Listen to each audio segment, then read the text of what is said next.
Welcome, folks, to Crypto News Global. I'm your host, Nick Toka, and Bitcoin and the whole industry pumping like a mofo today.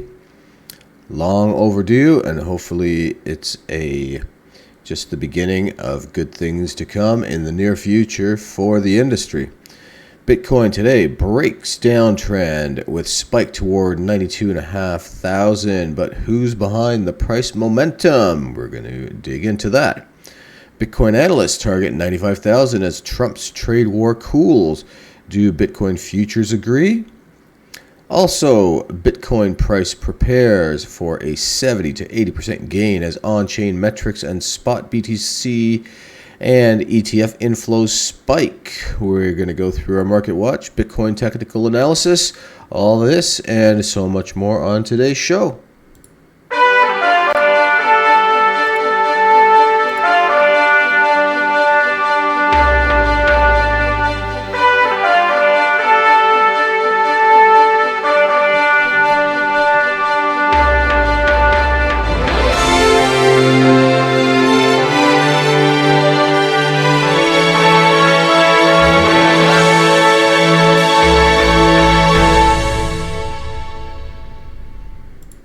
Welcome, folks, to Crypto News Global. I'm your host, Nick Toka. Today is April 22nd, 2025, episode 104. And let's get right into our Bitcoin technical analysis because I'm excited to show all the green on the screen. Voila! Up 5.5%, just under 93,000 bucks. It had hit 93.5 at one point today. Ethereum up 14%, 1792. Solana up 7%, 148 bucks. XRP up 6%, $2.21. Doge up 12.5%, 18 cents. Crypto bubbles looking at the day. First, let's go into the hour. And things are about 50-50 in the hour. So maybe things cooling off a little bit as we speak. Hopefully they pick up again overnight. The traditional financial markets were up. And if we take a look at the Nikkei, let's see what's happening in tomorrow's market. And Nikkei's up 1.7% as we speak. And the Chinese Hang Seng also up substantially for the day, so we can expect similar kind of things. It's up right now. Nikkei 1.7% and Hang Seng up 1.8%. All right, here on the charts, if I'm showing that to you well. So things are looking good for tomorrow as well. Going back to the daily chart, we've got the Bitty, as we saw, up 5.5%. Fartcoin up 15%. Sui, that's one that's kind of going under the radar, and I'm not surprised it's up 23%. It's way up on the chart. I think it's about 10th or 12th in the total market cap. There we go, 13th, and it's gained 4 positions, and that's in a day. IMX up 32%. XCN up 9%. Every single thing in the green for today. It's a nice change. Even Trump coin up 10%. Everything in the green. Zooming out to the weekly. 97% maybe in the green for the week. Fartcoin up 36%. Tau up 42%. Sui up 32%. Zooming out to the monthly. Fartcoin up 113%. XCN 62%. CRV. Curve Dow up 38%. Looking at the mining total hash rate in the blue, it's come down substantially, but still pretty close to an all-time high in terms of hash rate. And we've got the Bitcoin, as we see, jumping up. These are looking like they're going to meet each other soon here. The global M2 money supply, if we zoom into this right here, we'll see that things definitely have changed very recently, and this is spiking up. So we should also see the Bitcoin price follow. Current total market cap for Bitcoin, $1.845 trillion, Ethereum $216 billion, XRP $129 billion, Solana $77 billion, Doge $27 billion, Cardano $24 billion, Tron $23.5 billion. Market cap sitting for the entire industry at $2.87 trillion, with Bitcoin holding 64.26% of that, Ethereum 7.5%, and XRP 4.5% of the total crypto supply. Crypto Fear and Greed Index has jumped quite a bit. Today, 72 in greed. Yesterday, 47 in neutral. Last week, a 29 in fear. There are approximately 1,086 days left until the next Bitcoin halving in 2028, with 156,408 blocks left until then. Total market cap by assets globally, we got gold. It's come down a bit, $22.7 trillion. I wonder if some of that money went into Bitcoin. Apple, $3 trillion even. Microsoft, $2.7 trillion. Nvidia, $2.4 trillion. Google, $1.8 trillion. And Bitcoin has made a move. It's jumped a couple of the other assets, currently sitting in number 6, right, really close to overtaking Google at 1.847 trillion. Google is at 1.59. So if Bitcoin has another good day, she will be taking the number 5 position right behind Nvidia. Under Bitcoin, we've got silver at actually sitting exactly the same, 1.847 trillion. Amazon, 1.837 trillion. 4 assets, very, very close to each other right now. Saudi Aramco, 1.6 trillion, and Meta, wrapping up the top 10, 1.26 trillion bucks. You can currently get 1,077 satoshis for 1 fiat US dollar. Going into the U.S. national debt, we've got the debt currently sitting at $36,759 billion, which equals $107,430 per U.S. citizen, or $323,049 per U.S. taxpayer. Looking closely at the Doge Department of Government Efficiency clock, we've got a savings of $349 billion since inception, about 3 months ago. And that is a savings per taxpayer of $3,104 at the moment. Some big savings, as we see with Doge every single day. It keeps climbing. So pretty interesting there. And also interesting is the BIDI, because the Bitcoin downtrend changed to a spike toward $92,500. Let's see who's behind the price momentum. Bitcoin's Easter weekend rally marks a shift in market sentiment as institutional players make their move. Will it last? The price surged over the Easter weekend, jumping 9% across the 91 threshold, currently at 93K, as we saw.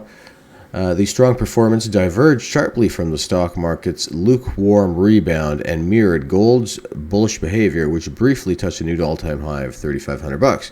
While the BTC rally and its growing decoupling from equities are noteworthy, it's the derivatives market that offers an even more bullish signal.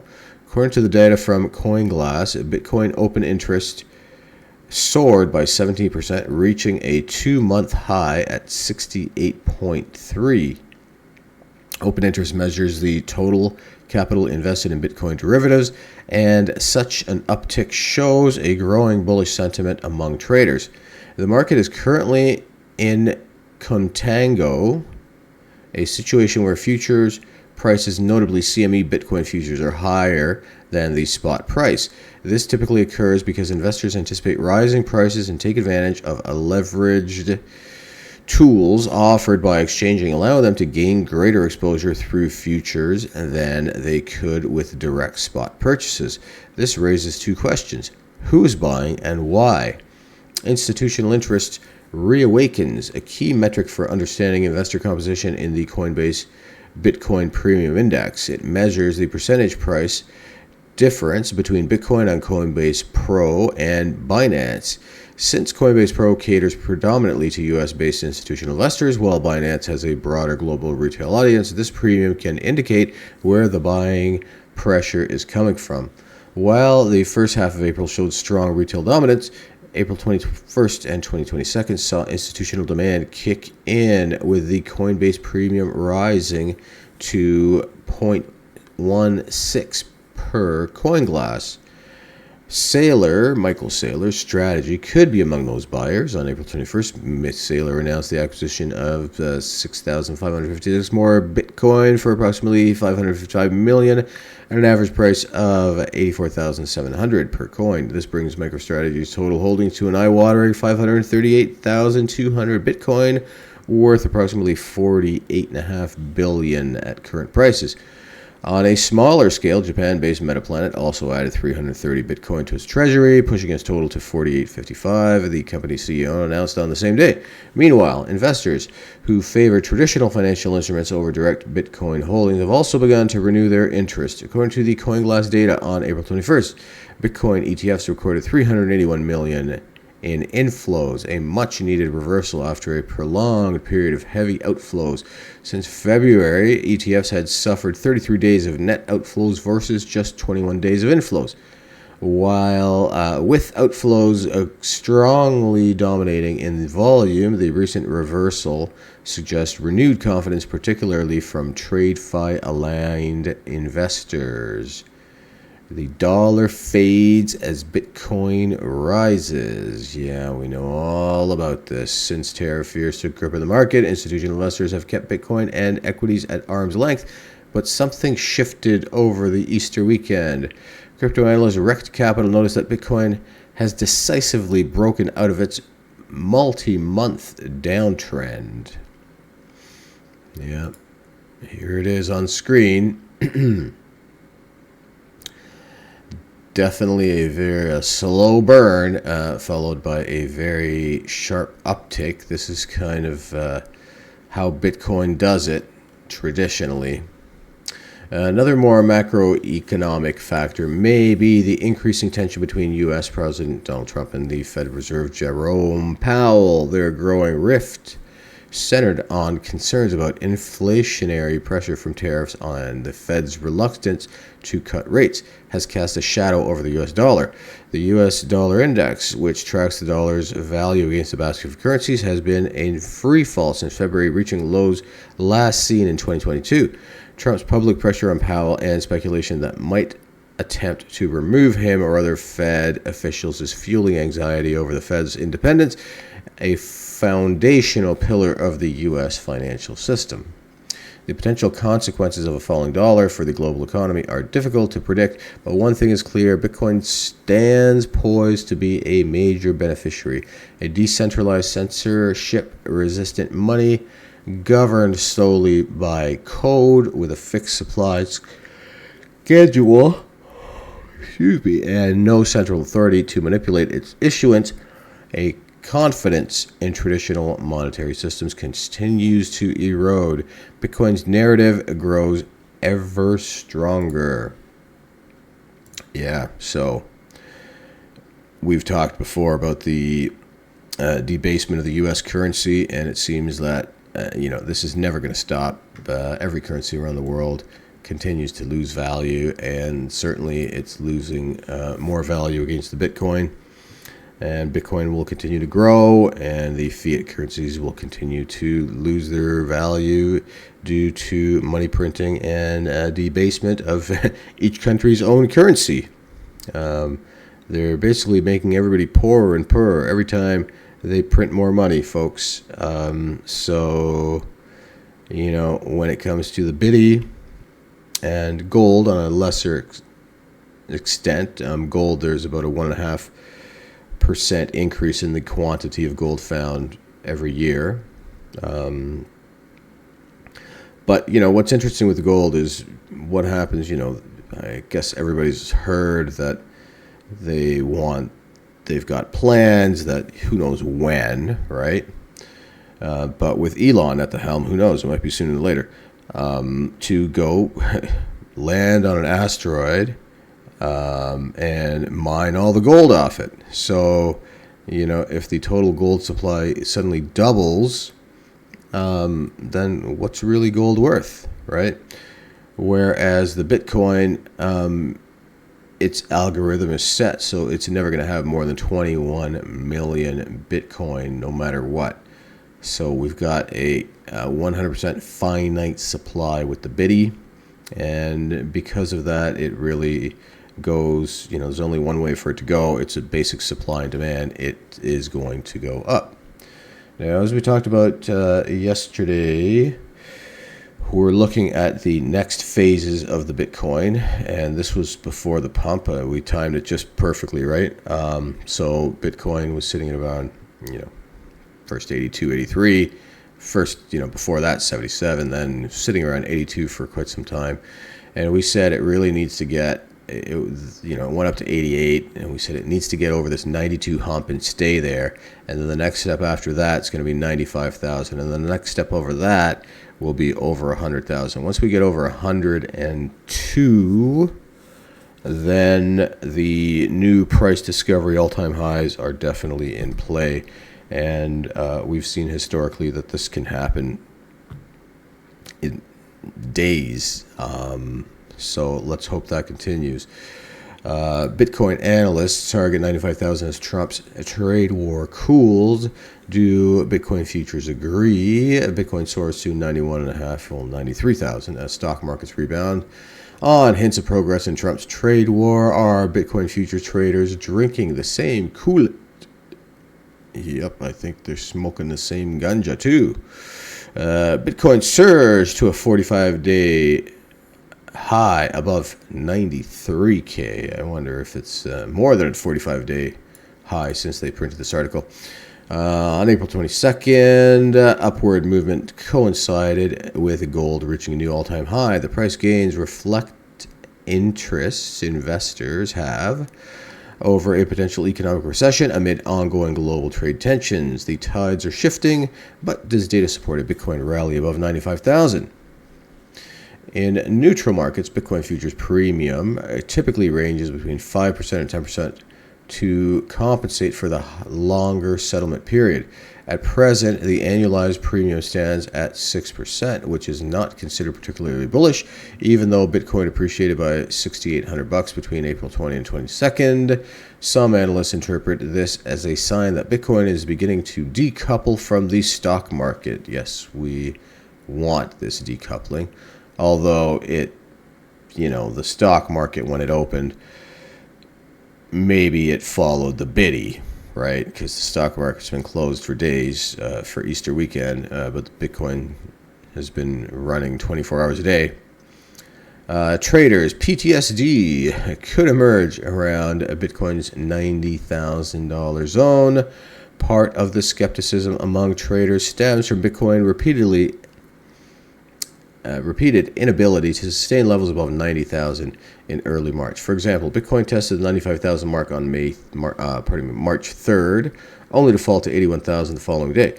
This inconsistent performance since the 109,000 peak on January 20th has contributed to a lack of conviction among bullish investors, especially as gold has continued to set new all-time highs during the same period.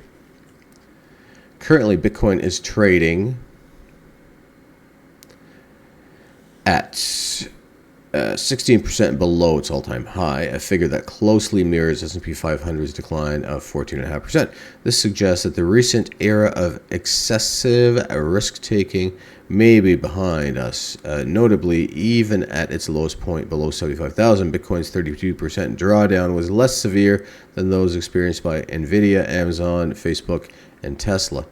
Comments from the U.S. Treasury Secretary Scott Bessent on April 22nd contributed to easing investor concerns. As reported by Bloomberg, Bessent described the ongoing tariff standoff with China as unsustainable, suggesting an increased likelihood of de-escalation.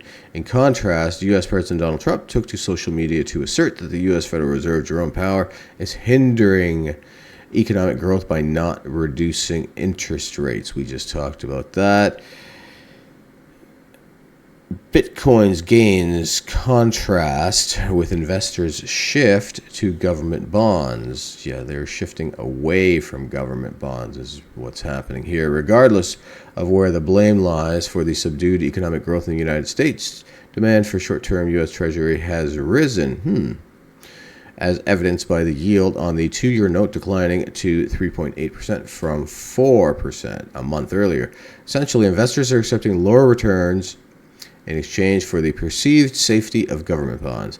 Against this backdrop, Bitcoin's 6.3% price increase over the past 30 days stands out as particularly notable. To determine whether these recent gains have affected professional traders' sentiment, it's important to examine the Bitcoin options market. If traders expect a correction, put-sell options tend to trade at a premium, causing the 25% delta skew metric to rise above 6%. Conversely, bullish sentiment pushes the indicator below 6%. So here we are, way below 6%. Currently, Bitcoin option market reflects limited enthusiasm following the recent surge to 91,000, with the 25% delta skew indicator at minus 2%, which remains within the neutral range. According to this metric, the last period of bullish sentiment occurred January 30th, when, way back, not even shown, when Bitcoin traded near 105,000. Therefore, there is no clear evidence that large investors and market makers are anticipating a sustained rally above 95,000. Despite some weak macroeconomic data, market participants expect a relatively strong first quarter earnings season. FactSet reports that the Magnificent Seven stock companies are projected to achieve earnings growth of 14.8% for the first quarter compared to the previous year. While Bitcoin still has a reasonable chance of revisiting 95,000 or higher, many traders appear to be waiting for further developments in the U.S.-China trade war before placing additional bullish bets. So more wait and see. What I can say for sure is if the price drops, it's another buy the dip moment. I've been buying the dip every time it had gone to 70, under 80K, 77, 76. I definitely was buying the dip, and because of that, even recent purchases, I'm way up in the green now. All it took was a little bit of a boom, and things are looking pretty. Whereas, let's say you bought today and said, "Oh yeah, Bitcoin," like people do, right? If the prices go down tomorrow, you're going to be waiting a long time. Don't sell, because the price will come back up eventually. But you might be waiting quite some time. So whereas if you buy on the low, or if you dollar cost average, you put in the same amount of money every month or every week, for example, for a sustained period of time, you're generally then getting it at the lowest price because you're averaging out all of these highs and lows because the prices go up and down every day. But if you buy a sustained amount over a long period of time, you average all that stuff out and you end up with, a even curve instead of this up and down stuff. Bitcoin, according to some other analysts, price is preparing for a 70 to 80% gain as on-chain metrics and spot BTF inflows spike.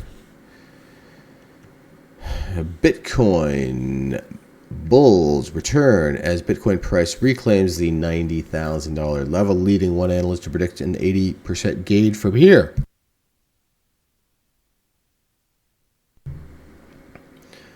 Bitcoin price has been in a persistent downtrend since January, but on the April 22nd surge past 91,000 marks the first high breakout of the year and potential start of new longer-term uptrends.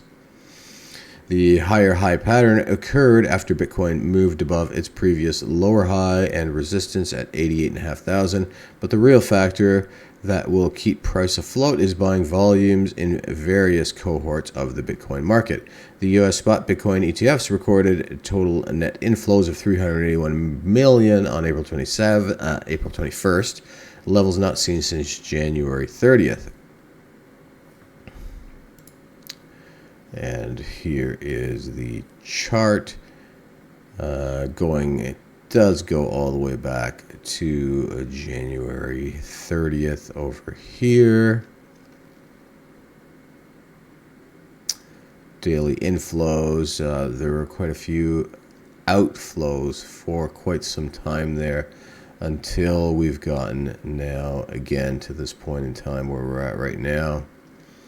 A decent spike in the price and in the demand going into the spot ETFs. A rising spot Bitcoin inflows along with Bitcoin increase in price point to a possible resurgence in institutional demand for Bitcoin, and the change in trend from the ETFs could offset the selling pressure that has put a cap on Bitcoin price for months. However, retail investor demand buy volumes between 0 and 10,000, I'm thinking this means Bitcoins, remained below zero, which suggests that low volume buyers are not back yet. No, it doesn't mean Bitcoin, it means dollars. Retail investors, so the small guys, the common folk, buying between $0 and $10,000 worth of the bitty. Over the past year, these investors have lagged behind BTC price breakouts, but they strengthen price momentum once the investor volume turns positive. CryptoQuant community manager Martoon highlighted that the present rally is leverage driven rather than spot volume driven. Glassnode data also pointed out that the Bitcoin future open interest increased by 2.4 billion in less than 36 hours. For Bitcoin price to sustain a strong position above 90,000, the current discrepancy between futures traders and retail traders needs to decrease. From a longer term perspective, Dior crypto founder Hitesh Malviya said Bitcoin could gain 70 to 80% if it maintains a MVRV ratio of 2 for the next 6 weeks. The market value to realized value MVRV ratio, a key on-chain metric, compares Bitcoin market cap to its realized cap. The value of coins at their last transaction price. Historically, a MVRV above 3.7 often signals overvaluation in market tops, while values near 2 have preceded strong price rallies. So, currently showing MVRV at 1.9. So this is in the zone where it's talking about price rallies. So hopefully this holds true, and hopefully we do see 70 to 80% gains from here. This is more like what I would expect the Bitcoin price to be already at this time in the Bitcoin halving cycle. It would make sense for it to be up into the 130, 150 zone, and as many people dub it, the banana zone. The banana zone is coming, friends. We just have to be a little bit patient. All the indicators are pointing toward a increase in price for the BITI. We've got the if we go to a 1-year ISM, the manufacturing index, we see that in March. I guess it's fallen a bit, but generally, if we get over 50, when we get over 50, this is US, by the way, this will certainly make a dent on Bitcoin.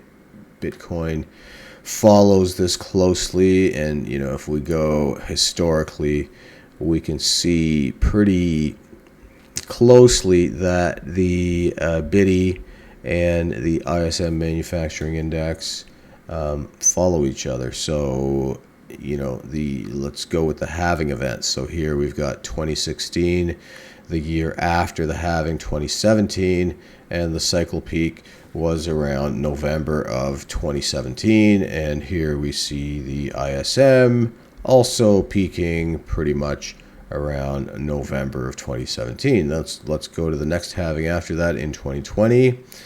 Happened pretty much in April, I believe. I think it was a little earlier in March in 2020.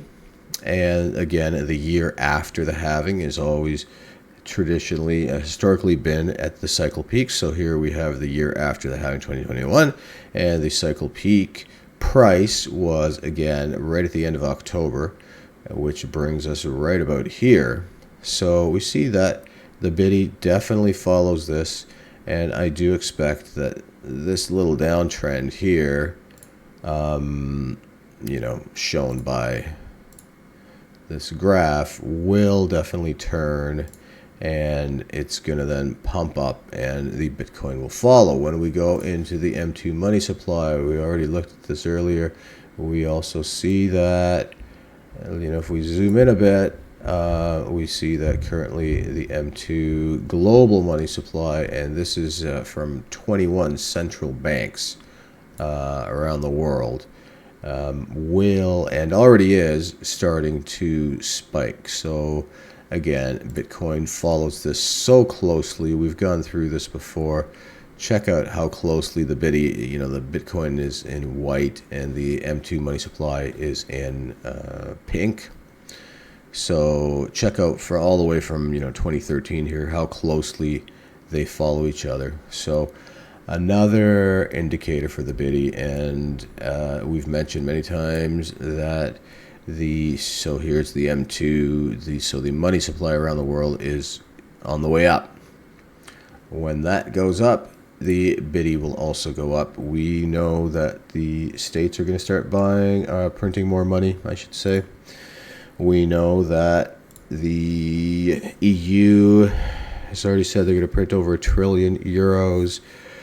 China, we already know that they need to start printing money because their real estate market crashed, and their current interest rates are at 1%, so they can't do anything more in terms of lower interest rates. There's only one thing for them to do, and that would be to print more money, debase their currency. It's all they can do, right? They have to keep the interest rates low, print more money, and it's the only way they're going to really stay afloat. US, they want to bring manufacturing back home, and in order to do that, to kind of build the infrastructure that they want to do this, they are going to have to print more money. So everywhere around the world, they are printing and printing and printing. As they do that, it is very good for the Bitcoin. The Bitcoin, on the other hand, is a finite, limited supply. The supply won't change. The fiat money, the supply is constantly changing, constantly more money being printed. So as your purchasing power of your fiat money decreases, the purchasing power of your Bitcoin will increase.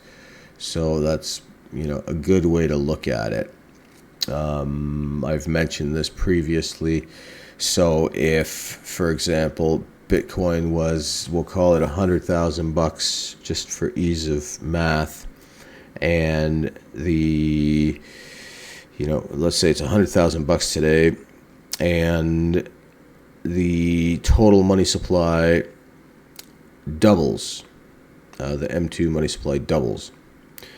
So then the Bitcoin will technically then be $200,000. Even though the price of the Bitcoin wouldn't have changed one bit, the purchasing power of fiat money would have decreased by 50% because there would be twice as much money. So easy way to look at why the M2 money supply and the increased money supply and money printing around the world affects Bitcoin.